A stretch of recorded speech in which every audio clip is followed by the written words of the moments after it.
Welcome to విశ్వ రహస్యం. అందరికీ నమస్తే ఫ్రెండ్స్. ఇప్పుడు మీకు నేను షిరిడి సాయిబాబా గురించి తెలియజేస్తున్నాను. బాబా జీవిత చరిత్రలో ముఖ్యమైన వ్యక్తులు కొందరు ఉన్నారు. వారు ఎవరో మనము తెలుసుకుందాం ఫ్రెండ్స్.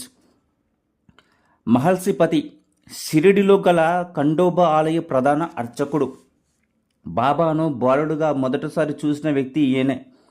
మరలా 3 సంవత్సరాల తర్వాత యువకుడిగా తిరిగి షిరిడి వచ్చినప్పుడు గుర్తించిన వ్యక్తి కూడా ఈయనే. బాబాను సాయి అనే పేరుతో పిలిచినవాడు ఈయనే. అంతేకాకుండా బాబా 3 రోజులు దేహం విడిచి సమాధి స్థితికి వెళ్ళినప్పుడు బాబా కాయాన్ని, ఆయన శరీరాన్ని తన ఒడిలో ఉంచుకొని కాపాడిన వ్యక్తియే ఈయన మహల్సపతి. సినిమాలో షిరిడి సాయిబాబా సినిమాలో మనం చూసి ఉంటాము.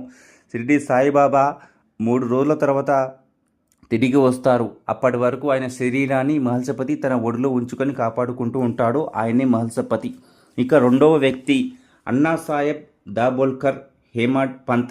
శ్రీ సాయి సచ్చరిత్రంను బాబా అనుమతితో మరాఠీ భాషలో వ్రాసిన వ్యక్తి. ఈయన ఠానే జిల్లాలో జన్మించి అప్పటి బాంబాయి స్టేట్, మహారాష్ట్ర మరియు గుజరాత్ రాష్ట్రాలలో వివిధ ప్రాంతాలలో తహసీల్దార్గా, మెజిస్ట్రేట్గా పదవులు నిర్వహించిన వారు. సాయిబాబా సినిమాలో కూడా మనం చూసి ఉంటాము తహసీల్దార్, మెజిస్ట్రేట్ పాత్రల గురించి. ఆయనే ఈయన. శ్యామ మాధవరావు దేశపాండే. బాబాను నిత్యం దర్శించే ముఖ్య భక్తుడు. బాబాకు అత్యంత సన్నిహితుడు శ్యామ. దాసగను బాబా భక్తులలో ముఖ్యమైన వాడు. తరచుగా షిరిడి దర్శించేవారు. ఈశావాస్యోపనిషత్తును మరాఠీ భాషలోకి అనువదించిన ప్రజ్ఞాశాలి.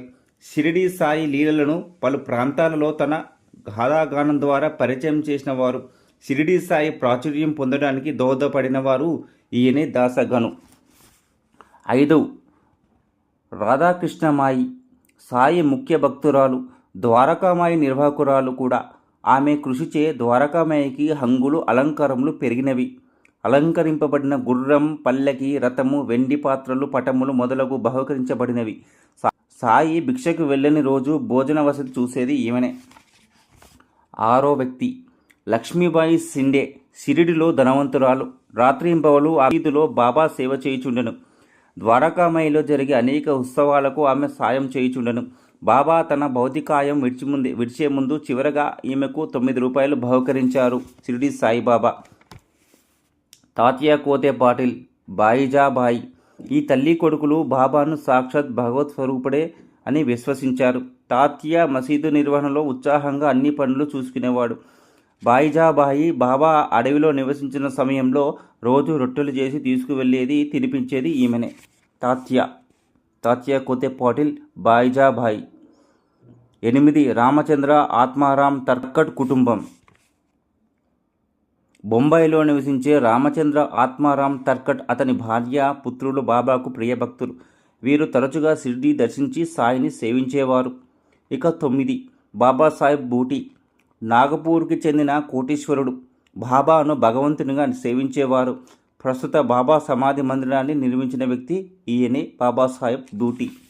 సో ఫ్రెండ్స్, ఇది షిరిడి సాయిబాబా చరిత్రలో ఉన్నటువంటి ముఖ్యమైన వ్యక్తులు, సాయిబాబాను సేవించిన వారు.